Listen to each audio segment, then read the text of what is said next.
Queridos, a paz do Senhor Jesus a todos. Hoje, lição de número 12, a coragem do apóstolo Paulo diante da morte. Nossa lição está dividida em 3 tópicos principais, que são a consciência de Paulo quanto a padecer por Jesus, a coragem para enfrentar as ameaças de morte e, terceiro, acusações e a prisão de Paulo no templo.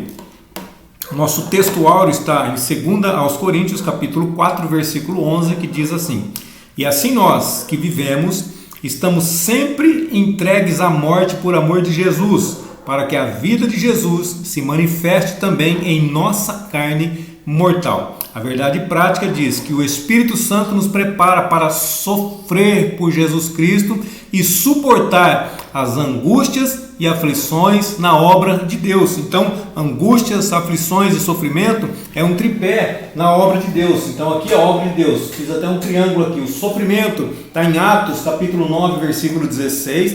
Isso aqui é só uma citação, tá bom? Tem várias outras, mas eu coloquei uma só para a gente complementar. A angústia, João 13, 21, somente a parte A do versículo. E a aflição, João 16, 33, que é o tripé da obra de Deus. Então, Atos 9,16, que vai falar sobre padecer ou sofrer, que diz assim: E eu lhe mostrarei o quanto deve padecer pelo meu nome. Então, padecer já está aí, ou sofrer. João 16,33, tenho-vos dito isto, para que em mim tenhais paz. No mundo tereis aflições, mas tende bom ânimo, eu venci o mundo. Palavras do próprio Jesus. E João capítulo 13, versículo 21, somente a parte A do versículo diz assim: Dito estas coisas, angustiou-se, olha a angústia aí, angustiou-se Jesus em espírito e afirmou: Um dentre vós me trairá. Então pensa bem, se Jesus foi traído uma vez, já se angustiou, antes de ser traído ele já se angustiou, ele já sabia que um deles ia traí-lo. Imagine nós que somos traídos constantemente por aqueles que a gente acha que realmente são nossos amigos, não é verdade? Então, angústia, então esse tripé aqui, sofrimento, aflição e angústia, faz parte da obra de Deus aqui nessa terra. Enquanto estivermos vivos, esse tripé vai ser realidade na nossa vida. O objetivo geral da nossa lição é conscientizar a respeito da coragem diante da morte. Nós temos que ter consciência, temos que ser conscientes de ter coragem, de encararmos a morte. Agora, a coragem é a capacidade de agir apesar do medo. Então, coragem não é ausência de medo. Coragem é a capacidade de poder fazer alguma coisa apesar de estar com medo. Está com medo, mas consegue controlar, consegue dominar o medo e consegue tomar uma atitude, consegue tomar uma decisão, consegue dar uma resposta diante da situação que está enfrentando. O ponto central diz assim: tenha coragem diante da morte. Então está dizendo para você e está dizendo para mim que nós temos que ter coragem diante da morte. Primeiro tópico, a consciência de Paulo quanto a padecer por Jesus. A palavra consciência, segundo o dicionário, diz que é sentido, diz que é percepção e também diz que é conhecimento. Então, a percepção de Paulo quanto a padecer por Jesus. Agora, a palavra padecer significa sofrer mal físico ou moral. Está aqui também, padecer, sofrer mal físico ou moral, físico ou psicológico, na parte da carne, no nosso físico e também na nossa parte da alma, na nossa parte moral. Primeiro subtópico, a insistência de Paulo em ir a Jerusalém. A palavra insistência também, segundo o dicionário, diz que é persistência, perseverança. Também diz assim, pedir ou tentar novamente, apesar de já ter recebido uma ou várias recusas. Então, você pediu, você tentou, foi recusado, foi rejeitado, falaram não para você, aí você continua pedindo. Isso chama-se insistência. Então, a insistência é o mesmo que persistência, é o mesmo que perseverança, insistir naquilo que você quer. Atos 9,15 diz assim: Disse-lhe, porém, o Senhor: Vai, porque este é para mim um vaso escolhido para levar o meu nome diante dos gentios e dos reis e dos filhos de Israel. Então Paulo ele foi incumbido de levar o nome do Senhor Jesus para os gentios, para os reis e também para os filhos de Israel. Então não ficou ninguém de fora. Paulo ele tinha incumbência de levar o nome de Jesus, o evangelho do Senhor Jesus, a todas as pessoas. Atos 21:11 também diz assim: E vindo ter convosco, tomou a cinta de Paulo e ligando-se os seus próprios pés e mãos, disse: Isto diz o Espírito Santo: Assim ligarão os judeus em Jerusalém o homem de quem é esta cinta, e o entregarão nas mãos do gentil. Aqui está falando de Ágabo. Ágabo era um profeta que chegou lá e pegou o cinto de Paulo e ligou. Ele ligou, ou ele prendeu a si mesmo e falou: assim diz o Senhor, o dono desse cinto vai ser ligado e vai ser preso lá em Jerusalém, vai ser entregue na mão dos gentios. O próprio povo dele, os judeus, vão prendê-lo e vão entregar ele na mão dos gentios. Atos 20, 24 diz: mas de nada faço questão, nem tenho a minha vida por preciosa, contando que cumpra com alegria a minha carreira e o ministério que recebi do Senhor Jesus para dar testemunho. Então Paulo ele queria dar testemunho do evangelho da graça de Deus. Então, ou seja, ele queria dar testemunho daquilo que ele mesmo passou. Ou seja, ele foi alcançado por esse evangelho. Então, por ele ter sido alcançado, ele queria dar testemunho, ele queria falar. Então, testemunho não é aquele que fala daquilo que viu, daquilo que passou, daquilo que sofreu. Pois é, então Paulo ele queria dar testemunho, porque havia acontecido com ele. Ou seja, eu mesmo fui alcançado por esse evangelho, por essa boa nova de salvação, por essa graça maravilhosa. Então, é por isso que eu preciso dar o meu testemunho, dar testemunho desse evangelho, pelo qual eu também fui salvo. Segundo subtópico, de Mileto para Tiro. Atos capítulo 21, versículos de 3 a 7 diz assim: e indo já à vista de Chipre, deixando-a à esquerda, navegamos para a Síria e chegamos a Tiro, porque o navio havia de ser descarregado ali. E achando discípulos, ficamos ali 7 dias, e eles pelo Espírito, olha, Espírito com letra maiúscula, está dizendo pelo Espírito Santo, esses discípulos, através do Espírito Santo, diziam a Paulo que não subisse a Jerusalém. O Espírito Santo estava dizendo, usando as pessoas para dizer para Paulo para não subir para Jerusalém, pelo menos não nesse momento. E havendo passado ali aqueles dias, saímos e seguimos nosso caminho, acompanhando-nos todos, com suas mulheres e filhos, até fora da cidade. E, postos de joelhos na praia, oramos. Então, cadê?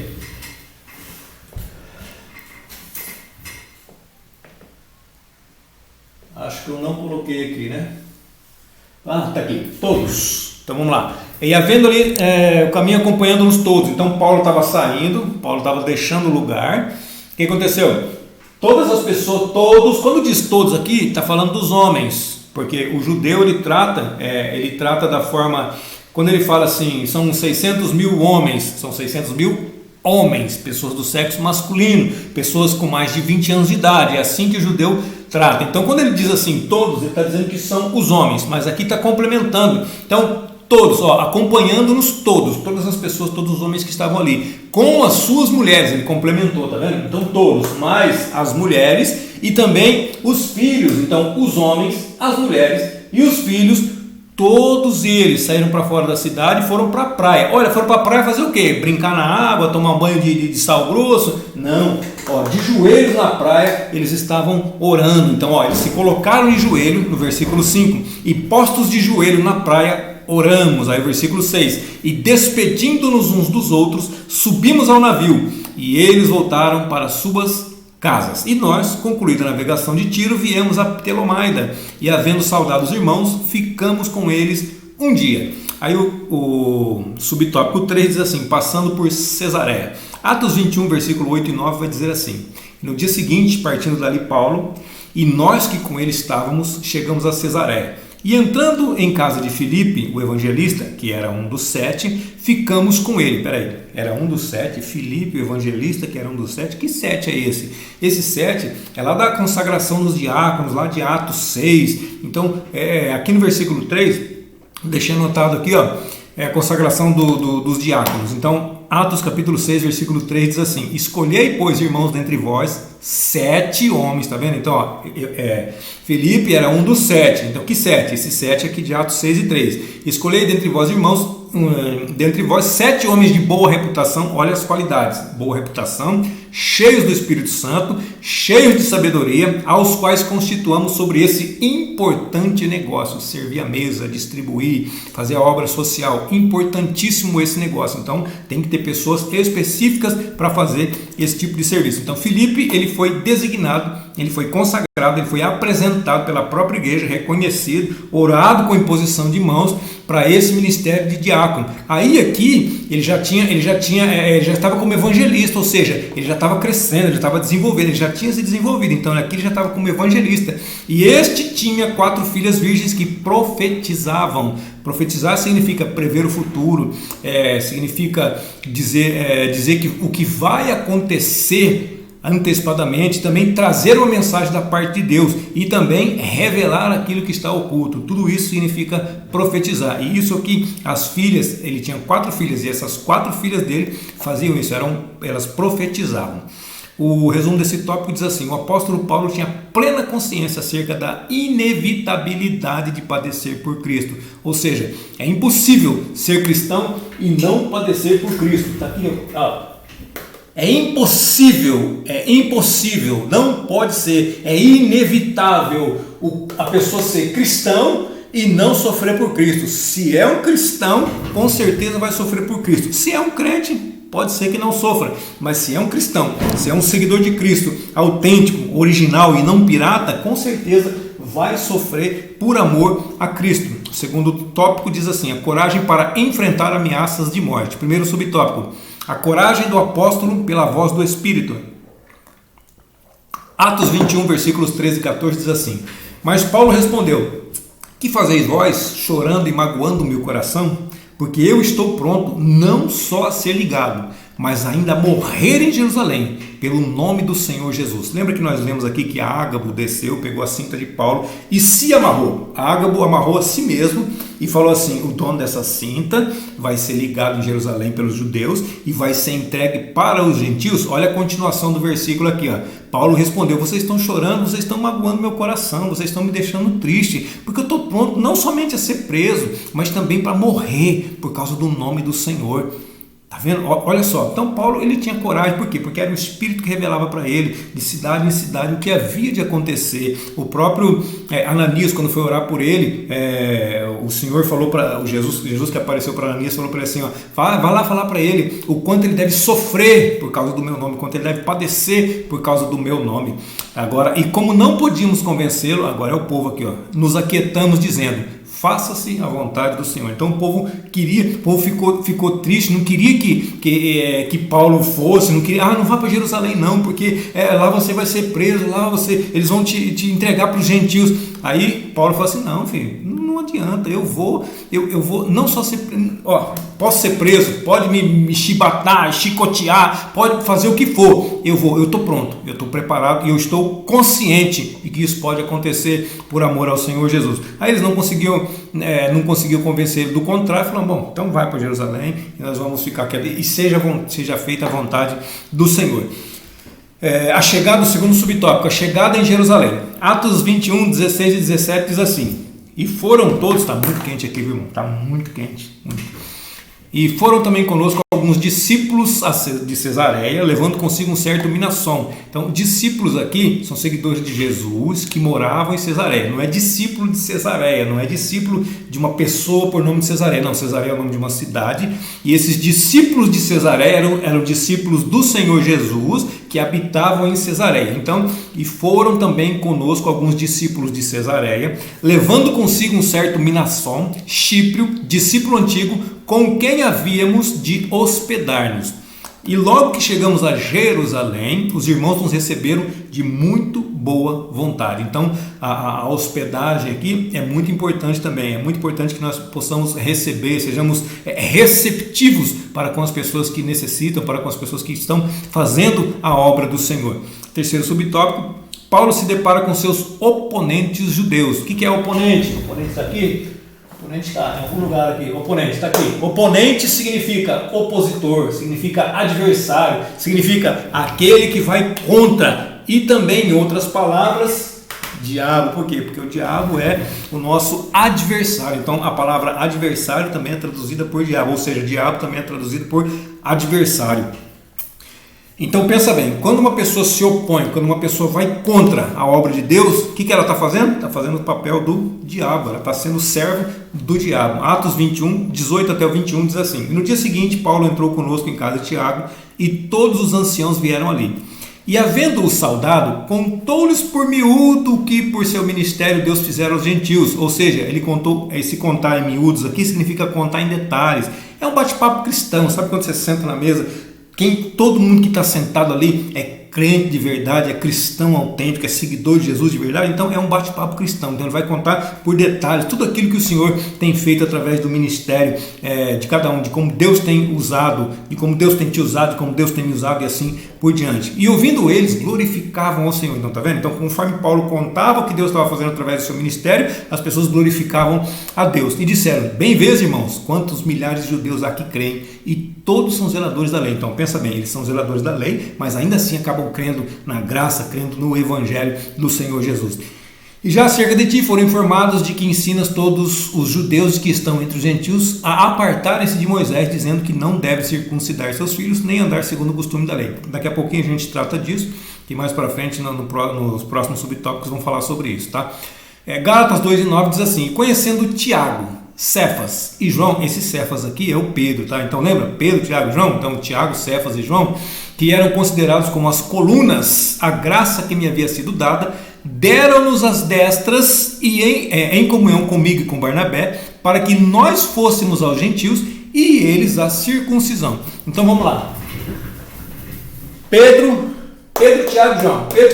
Então, eram considerados as colunas da igreja. Não só eram considerados, eles realmente foram as colunas da igreja. E Barnabé e Saulo, eles chegaram, Barnabé e Saulo reconheciam que Pedro, Tiago e João eram as colunas da igreja. Pedro, Tiago e João reconheciam que Barnabé e Paulo tinham recebido o ministério da graça. Então eles, aqui disse assim, deram as destras, ou seja, apertaram as mãos, se cumprimentaram. Aí o que aconteceu? Barnabé e Paulo foram para os gentios, foram para os não-judeus pregar o evangelho para eles, e Pedro, Tiago e João foram para os da circuncisão, que eram os judeus. Então esses três ficaram com os judeus, Barnabé e Paulo foram com os gentios. O resumo desse tópico diz assim: a coragem do apóstolo Paulo para enfrentar a morte tinha como fonte o Espírito Santo. Quando temos o Espírito Santo como fonte, como o manancial de águas, nós não tememos a morte. Agora, quando a nossa fonte é outra, aí sim, provavelmente nós vamos ter medo da morte. Mas quando a fonte é essa, nós vamos enfrentar qualquer batalha, qualquer dificuldade, qualquer problema. Ah, sem medo nenhum? Não, com medo. Mas com coragem. O que é coragem? Capacidade de agir apesar do medo. Vamos ter medo, sim. Porém, nós vamos conseguir controlar esse medo, porque sabemos que é o Espírito Santo, sabemos quem é a fonte que habita conosco. Terceiro tópico: acusações e a prisão de Paulo no templo. As acusações mentirosas contra Paulo. Então, acusação significa denúncia, significa queixa, reclamação. Só que assim, não era coisa que procedia, não era coisa que era verdade, era mentira. Então, acusavam ele falsamente. João 8,44 diz assim: vós tendes por pai o diabo, e quereis satisfazer os desejos de vosso pai. Ele foi homicida desde o princípio e não se firmou na verdade, porque não há verdade nele.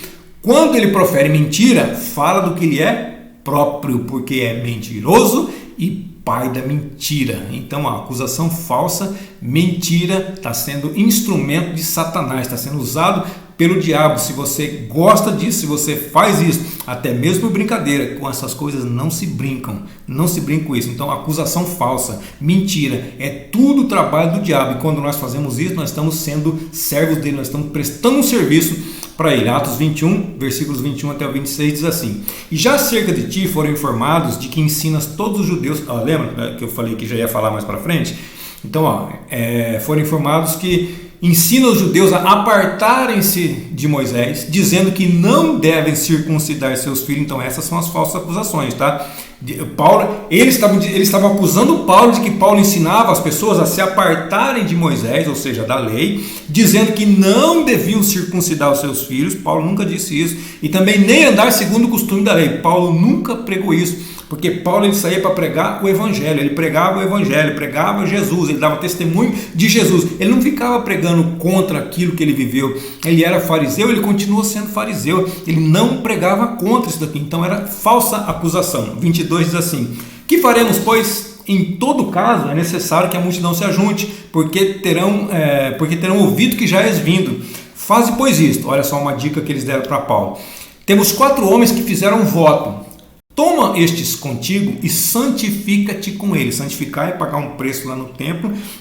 Nesse caso aqui ele vai pagar por si próprio, vai pagar o preço da santificação, o valor de um homem acima de 20 anos, até eu não lembro até qual a idade correta, mas de 20 anos até tantos anos é um valor. Acima disso tem um outro valor, abaixo disso tem outro valor, uma mulher tem um outro valor, cada um tem um valor diferente. Então, para que a pessoa sirva somente ao Senhor, ela fica à disposição do Senhor, isso é santificar, é pago um preço, é feito um depósito e esse objeto, essa pessoa, essa casa, esse terreno fica à disposição da obra do Senhor. E faze por eles gastos para que rapem a cabeça, e todos ficarão sabendo que nada há daquilo que foram informados acerca de ti, mas que tu também mesmo andas guardando a lei. Então ele estava sendo acusado falsamente.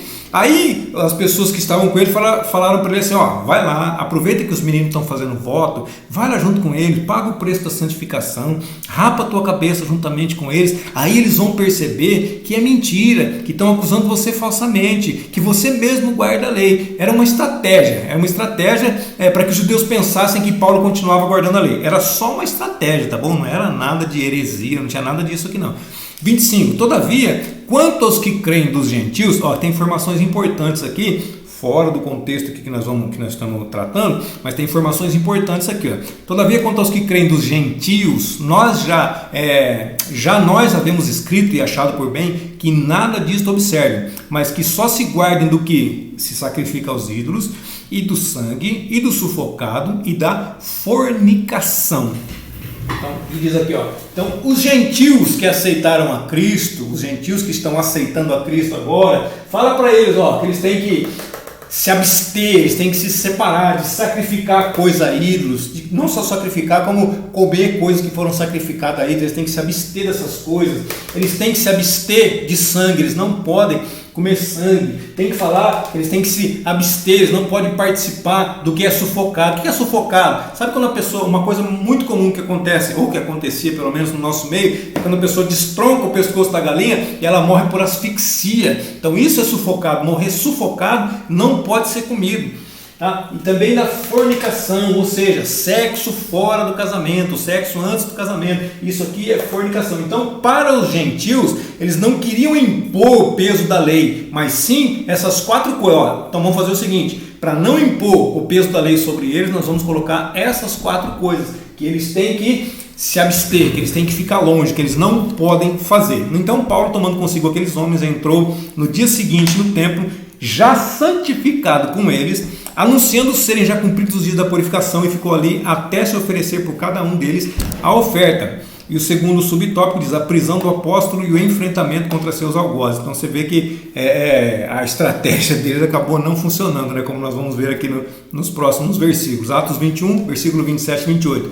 E quando os 7 dias estavam quase a terminar, os judeus da Ásia, vendo-o no templo, vendo Paulo lá no templo, alvoroçaram todo o povo e lançaram a mão dele. Então, os camaradas chegou, nem quiseram ouvir nada, nem quiseram saber de voto, nem de santificação, nem de nada. Eles viram ele e já alvoroçaram todo mundo e já pegaram ele. Lançar a mão dele significa pegar ele, ou seja, aquela estratégia lá não adiantou nada. Clamando, homens israelitas, acudi, este é o homem que por todas as partes ensina todos contra o povo e contra a lei e contra este lugar, e demais disto, introduziu também no templo os gregos e profanou este santo lugar. Ou seja, já continuou a mentira, a falsa acusação já foi aumentando aqui. Eles nem prestaram atenção naquilo que Paulo estava fazendo, na sua santificação, na sua devoção, no seu voto, não prestaram atenção em nada, já chegaram proclamando mais ainda falsas acusações. Atos 21:30 diz assim: e alvoroçou-se toda a cidade, e houve grande concurso do povo, e pegando Paulo, o arrastaram para fora do templo, e logo as portas se fecharam. Então já arrastaram o camarada, tirar com violência dali de dentro do templo. E o versículo 33 de Atos 21 diz assim: então aproximando-se o tribuno, o prendeu e o mandou atar com 2 cadeias, e lhe perguntou quem era e o que tinha feito. tribuno aqui significa orador popular, significa que ele é um defensor dos direitos do povo. Então o tribuno é uma pessoa, não é um nome, é um cargo, é um ofício. Ele era um orador, ele era um defensor dos direitos do povo, ele era um advogado, tá? Vamos dizer assim. Terceiro subtópico, Paulo dialoga com Lísias, Atos 21, do 38 ao 40. Não és tu, porventura, aquele egípcio que antes destes dias fez uma sedição e levou ao deserto 4.000 salteadores? Mas Paulo lhe disse, na verdade, que sou homem judeu, cidadão de Tarso, cidade não pouco célebre na Sicília. Rogo-te, porém, que me permitas falar ao povo. Versículo 40, e havendo-lhe permitido, Paulo, pondo-se de pé nas escadas, fez sinal com a mão ao povo, e feito grande silêncio, falou-lhes em língua hebraica, dizendo, e aqui continua tudo isso, porém, o povo não lhe deu ouvido. É claro, né? Depois disso, ainda continuaram a acusá-lo falsamente, e chegaram até onde chegou, acabando, no final de tudo, acabaram tirando a vida de Paulo.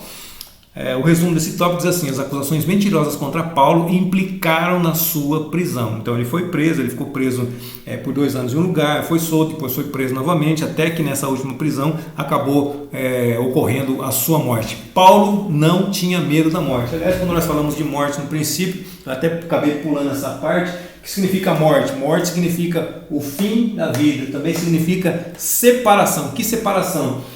Nós somos tricotômicos, ou seja, nós somos compostos de espírito, alma e corpo. Então, quando há uma separação, o espírito sai, a alma fica aqui e o corpo vem para a terra, o espírito volta para Deus, como diz Salomão, e a alma vai para onde? A alma vai ou para o lugar de espera, onde os santos vão, para o paraíso, para o terceiro céu, para o seio de Abraão, ou para o lugar de tormento, já aguardar o julgamento final. Então, vai depender da escolha que nós fizemos aqui na terra, tá bom? Então, espírito, alma e corpo. Então, quando há essa separação, aí sim existe a morte. Quando só o espírito sai, há um arrebatamento. Quando só a alma sai, há um arrebatamento. Então, arrebatamento de espírito, arrebatamento de alma. Quando os dois saem, aí há a morte do corpo. Aí não tem mais jeito mesmo, tá bom? A conclusão, a atitude de sofrer pelo nome de Jesus tem sido abandonada nos tempos modernos, ou seja, hoje em dia não se fala mais em sofrer por amor de Jesus. Mateus 5, 10 a 12 diz assim, bem-aventurados os que sofrem perseguição. Mas sofrem perseguição não é porque você fez alguma coisa errada, sofrem perseguição por causa da justiça. Por causa da justiça de Deus, não é por causa da sua nem da minha justiça, por causa da justiça de Deus, porque deles é o reino dos céus, é o que Jesus diz. Bem-aventurados sois vós quando vos injuriarem e perseguirem e mentindo disserem todo mal contra vós. Olha só, então as pessoas vão dizer mentira, vão falar mal contra vós, vão injuriar, vão perseguir, mas aí, por minha causa, bem-aventurados se fizerem isso por causa de Jesus. Então, porque você é servo de Jesus, as pessoas fazem isso. Então, você vai ser bem-aventurado, vai ser mais do que feliz. Agora, se for por causa porque eu mesmo fiz errado, aí não vai ser bem-aventurado não. Aí você vai estar pagando, vai estar colhendo aquilo que você plantou. Exultai e alegrai-vos, porque é grande o vosso galardão nos céus, porque assim perseguiram os profetas que foram antes de vós. A visão que Paulo tinha da missão evangelizadora o fazia enfrentar toda e qualquer oposição e sofrimento. Então Paulo ele tinha uma visão sobre evangelismo, sobre missões. Então isso fazia com que ele enfrentasse qualquer problema, qualquer dificuldade. Filipenses 1, 20 e 21. Segundo a minha intensa expectação e esperança de que em nada serei confundido, antes com toda confiança, Cristo será, tanto agora como sempre, engrandecido no meu corpo, seja pela vida, seja pela morte. Porque para mim, o versículo 21, o viver é Cristo e o morrer é ganho. Então, se eu estou vivo, é Cristo que vai estar vivendo através de mim. Se eu morrer, eu estou no lucro, porque eu vou acabar com todo esse sofrimento aqui na terra. Também, segundo Coríntios 4, 17, diz assim, porque a nossa leve e momentânea tribulação produz para nós um peso eterno de glória muito excelente, ou seja, a tribulação que estamos passando nesse exato momento que eu estou passando, que você está passando, Paulo chamou de leve, Paulo chamou de momentânea, ou seja, vai passar, vai passar. Está demorando demais, vai passar, pode ficar tranquilo, é leve e é momentânea, isso vai passar. E também Hebreus 12,4, olha o que diz aqui, Hebreus 12,4, para a gente finalizar, ainda não resististes até o sangue, combatendo contra o pecado. Então nossa tribulação é leve e é momentânea, nós nem derramamos sangue ainda, pela nossa tribulação, pela nossa dificuldade, é leve, é momentâneo, é o que Paulo disse, mas vai ter um período que vai chegar aqui na terra uma grande tribulação, e eu espero não estar aqui, e espero que também você não esteja. Amém, queridos? Deus abençoe sua vida, sua saúde, seu ministério, sua família, seu lar, suas finanças, e até a nossa próxima aula, se assim Deus nos permitir.